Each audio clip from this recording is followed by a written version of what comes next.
Tem bêbado todo dia na rodovia.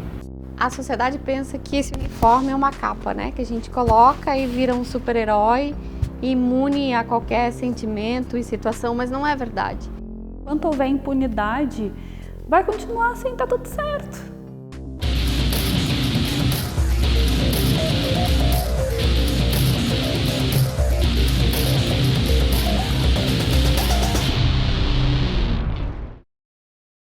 Stephanie era a caçula dos 5 filhos de Janete. Segundo a mãe, a jovem de 19 anos era cheia de sonhos e focada no estudo. Mas hoje, este moletom é uma lembrança dos últimos momentos dela em vida. Stephanie foi atropelada por um motorista, que, segundo o laudo pericial, continha 1,6 ml de álcool por litro de sangue. Hoje, pela lei, qualquer índice de álcool que tiver, por menor que seja, já é considerado a multa de dirigir sob influência de álcool. É uma multa de R$ 2.934 e mais suspensão do direito de dirigir por 1 ano. Qualquer índice já dá a multa. Se você, no bafômetro, fizer o teste e a concentração estiver igual ou superior a 0,30 miligramas de álcool por litro de ar, além da multa, você vai preso. Bate uma revolta muito grande.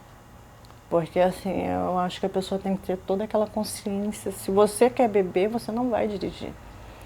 Porque o álcool a gente sabe que ele desvia a atenção, a gente sabe que tem assim, você perde os seus reflexos, tudo.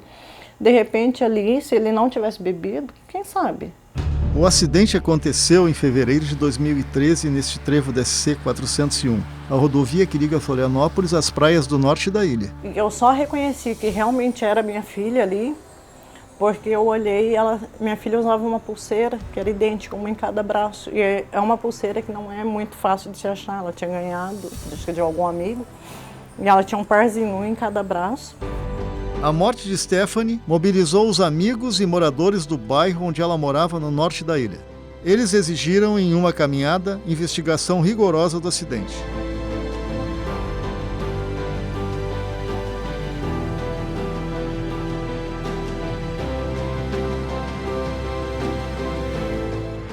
Acidente aqui na BR-101, quilômetro 182, saída das praias aqui de Palmas.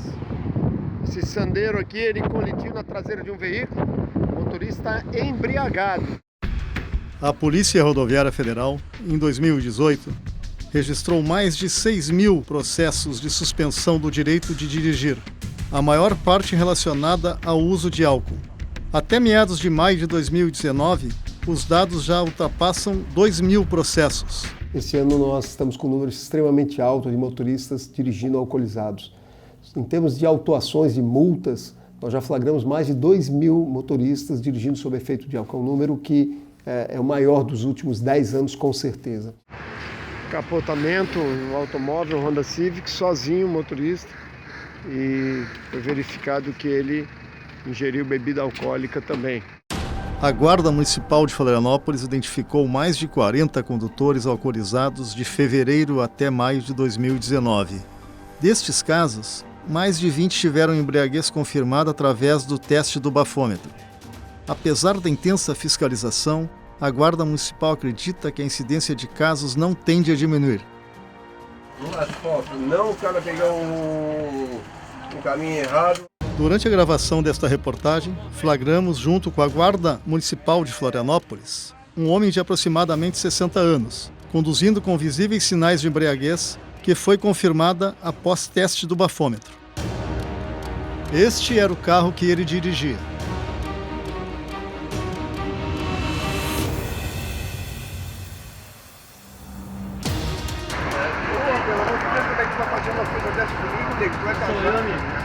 Foi tu que me autuasse? Foi tu que me autuasse? Pelo amor de Deus. Nesta operação, outros 3 motoristas foram identificados no teste do bafômetro, com um índice acima de 0,33 ml por litro de sangue. Todos foram encaminhados à Polícia Civil para serem lavrados os registros. O índice mais alto foi 0,68 ml, encontrado no motorista de 57 anos que vimos nas imagens. O policial rodoviário federal Torquato, que atua na unidade PRF de Rancho Queimado, na Grande Florianópolis, afirma que em muitos atendimentos, o motorista alcoolizado fica preocupado apenas com o que pode acontecer com ele e não com as vítimas. Seu policial, o senhor acha que isso aqui vai dar problema para a minha vida? Eu disse, cidadão, o senhor acabou de causar uma lesão corporal na direção de veículo automotor, o senhor se encontra detido nesse momento. A preocupação dele era que não desse problema para a vida dele. Ele não estava preocupado no tamanho prejuízo que ele causou à vida da outra pessoa, que foi a perda dos movimentos pelo resto da vida, em definitivo. Sabidamente a pessoa tinha ingerido alguma bebida alcoólica, acidentou-se, morreu, e aí a família sabia que eu era o legista e vieram até me procurar, pedindo por favor que não desse encaminhamento nesse material que ia comprovar que a pessoa tinha ingerido bebida alcoólica, até pela consequência. Vai, respira fundo e solta. Pronto. Não, bebi, já. O patrão pagou ali a... O senhor lembra que o senhor se envolveu num acidente com 2 veículos dentro da cidade? Ah, sim. Lembra? Sim. Aconteceu. Aos 10 anos de idade, Carolina perdeu o pai em um acidente causado por um motorista alcoolizado. Ele estava indo buscá-la na escola, porém o carro que dirigia quebrou e essa história teve outro rumo. O carro arrebentou a corda na saída do túnel, meu pai sinalizou, ligou alerta, colocou triângulo atrás do carro e veio um cara alcoolizado no carro da empresa SGS e prensou meu pai entre os 2 carros, o carro do meu tio e o carro do meu pai, porque ele estava amarrando a corda, né? Ele morreu na hora, teve traumatismo craniano e torácico. O acidente ocorreu neste túnel em Porto Alegre. O cara fugiu, não prestou socorro, depois não sei bem como é que aconteceu, que descobriram que foi ele, foi com o meu tio, talvez que tenha testemunhado, né? É difícil pessoas aceitarem esse tipo de coisa. É lamentável quando você vê que uma pessoa que causou uma dor que ela provavelmente não gostaria que causassem a ela, que ela esteja mais preocupada no processo em não ser condenada do que o tamanho da irresponsabilidade dela. Psicólogo há mais de 40 anos, Jorge Lourenço Rocha atende dependentes químicos e pessoas que precisam de tratamento para traumas. Tanto quando se atende dentro de hospital, como quando se atende dentro de consultório, tá? Uma coisa que eu ouço direto quando esse paciente é um paciente que está se tratando, por quê? Porque estava alcoolizado, se envolveu num acidente, quando eu digo se envolveu, provocou o acidente em função do estado etílico que estava, né? E depois a família o encaminhou para um tratamento, tá? Quando nós trabalhamos terapeuticamente o fato dele ter fugido, tá? Isso eu ouço de 100% que estão nessa situação, né? Mas por lei, eu fugir do flagrante me beneficia. Eu não sou advogado, tá? Mas existe uma coisa na lei que se fugir do flagrante vai responder em liberdade, aquela coisa toda, né? Então eu acho que às vezes tem o desespero de não ser pego bêbado, de não ser linchado, ou da própria loucura do álcool mesmo, de provocar e se ligar o carro e o carro andar, de ir embora. Entendeu? O advogado criminalista Carlos Augusto Ribeiro explica mais um motivo que faz os motoristas se recusarem ao teste do bafômetro. Temos uma grande quantidade de casos, inclusive aqui em Santa Catarina, no tribunal, em que o seguro não cobre determinado acidente, não cobre determinado dano ao veículo do segurado, por ele estar dirigindo sob a influência de álcool. Aquele que não faz o teste do bafômetro, ele vai ser multado como se estivesse bêbado. Então, isso melhorou muito o trabalho policial. Então, muita gente às vezes diz, eu não vou fazer, eu não sou obrigado. Mas aí a gente orienta e fala, mas se você não fizer, você vai receber uma multa só pelo fato de se recusar.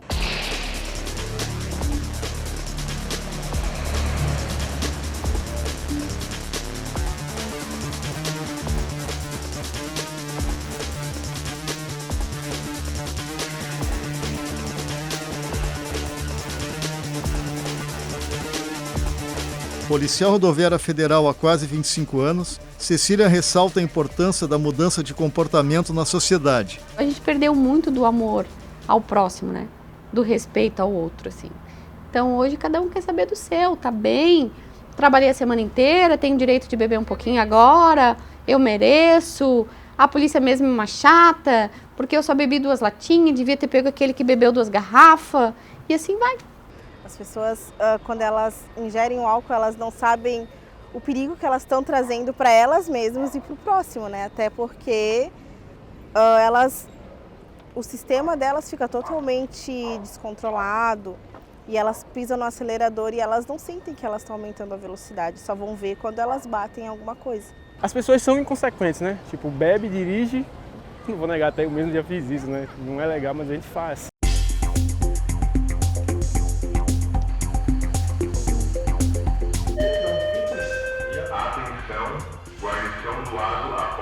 O Corpo de Bombeiros Militar de Santa Catarina está sempre pronto para salvar vidas, pois a qualquer momento a sirene pode tocar.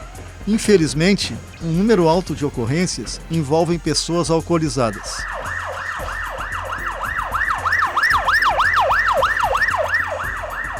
O Corpo de Bombeiros aqui de Santa Catarina atende muito casos de embriaguez ao volante. A gente não pode dizer jamais que realmente a pessoa está embriagada, né? É até antiético da gente falar isso. Mas pela experiência que a gente tem, a gente consegue constatar, querendo ou não, né?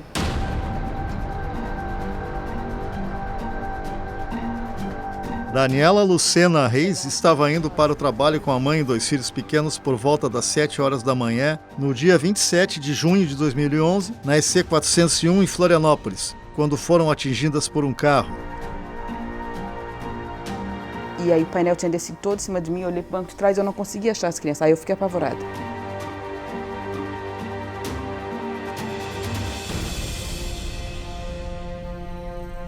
Após ver que os filhos estavam bem, Daniela tentou acordar a mãe, Suzana Lucena Reis.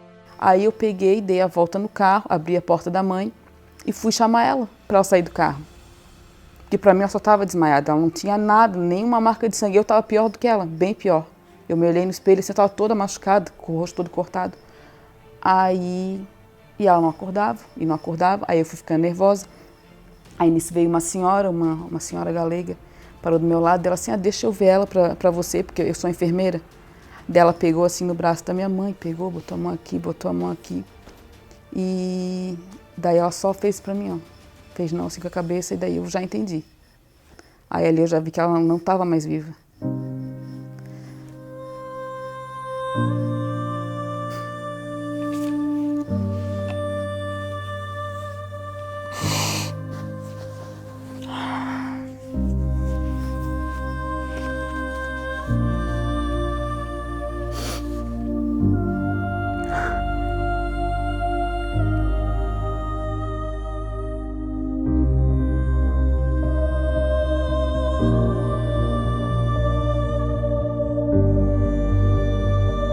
Aí que eu entendi que uma pessoa tinha vindo na contramão, na 401, eu vinha aqui, ele vinha na contramão e tinha um Chevette na minha frente. Ele bateu de frente com o Chevette, aí o Chevette levantou e o Chevette caiu em cima do meu carro.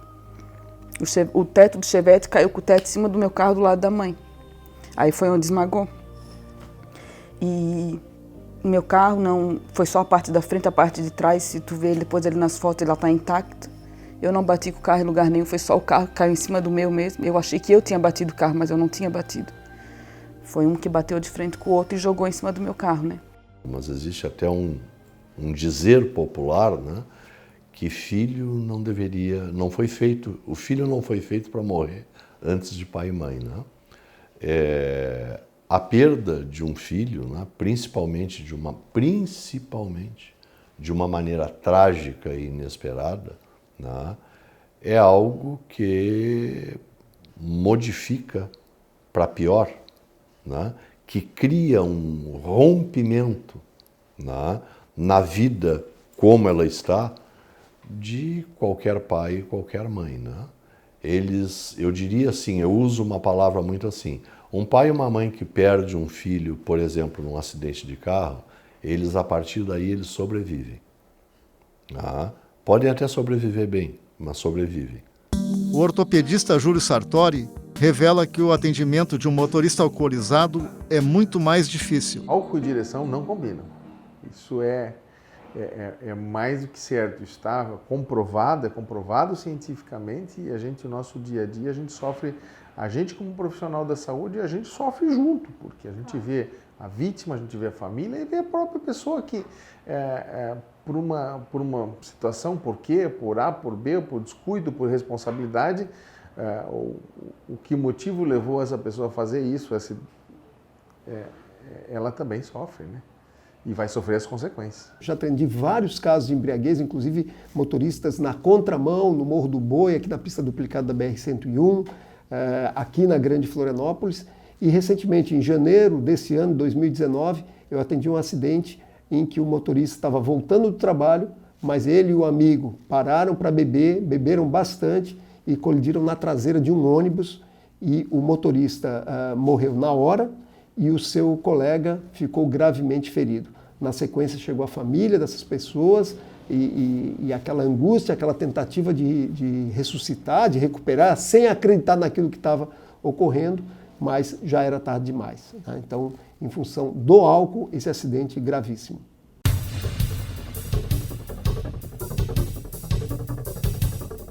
Quando o acidente envolve condutor alcoolizado, geralmente os sinais são: ele chega com alteração de humor, alteração à fala arrastada, com alteração de equilíbrio, ele chega mais agressivo e, é claro, sente o hálito alcoólico. Um capotamento no viaduto de Barreiros. Um passageiro do banco de trás foi projetado para fora do veículo e já ficou morto ali do lado. A passageira do lado do motorista presa nas ferragens e mais 2 passageiros atrás com ferimentos leves. E a gente chegou no acidente, tinha um óbito, uma presa em ferragens e 2 leves. E o motorista não estava ali. Então foi dado todo aquele atendimento ali que precisava, né, para aquelas vítimas. E entenda que o óbito estava do lado da porta do motorista. E o condutor, ele foi embora. A gente foi achar ele na casa dele. A gente conseguiu o endereço, mas na casa dele ele já tinha ido dormir. E quem estava preso nas ferragens era a esposa dele. E o que morreu era amigo dele, que saíram juntos, e a moto dele estava na garagem dele. Né? Então ele saiu pulando por cima do morto e foi dormir. Tá louco? Gaudêncio falando. E um recado pra lá de Bagual. Se dirigir, não beba.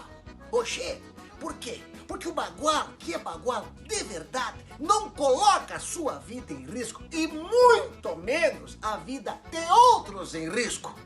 Tu sabia que só no estado de Santa Catarina, esse ano de 2019, mais de 2.900 carteiras de habilitação foram recolhidas, caçadas por motoristas dirigindo embriagado? Che, tu não tem noção do perigo que é. Inúmeros acidentes, inclusive fatais, são causados por motoristas bêbados. O Bagual, que é Bagual, não entra para esse time. Dá o exemplo. Grande abraço aqui a todos da Polícia Federal, inclusive minha comadre Camila Carcou. Esse sobrenome já fica a dica. Se tu beber, ela vai carcar com a tua carteira. Entendeu? Pessoal, grande abraço e contem com meu apoio sempre. Porque Bagual que é Bagual, respeita a polícia, respeita o trânsito e respeita o próximo. Tá louco?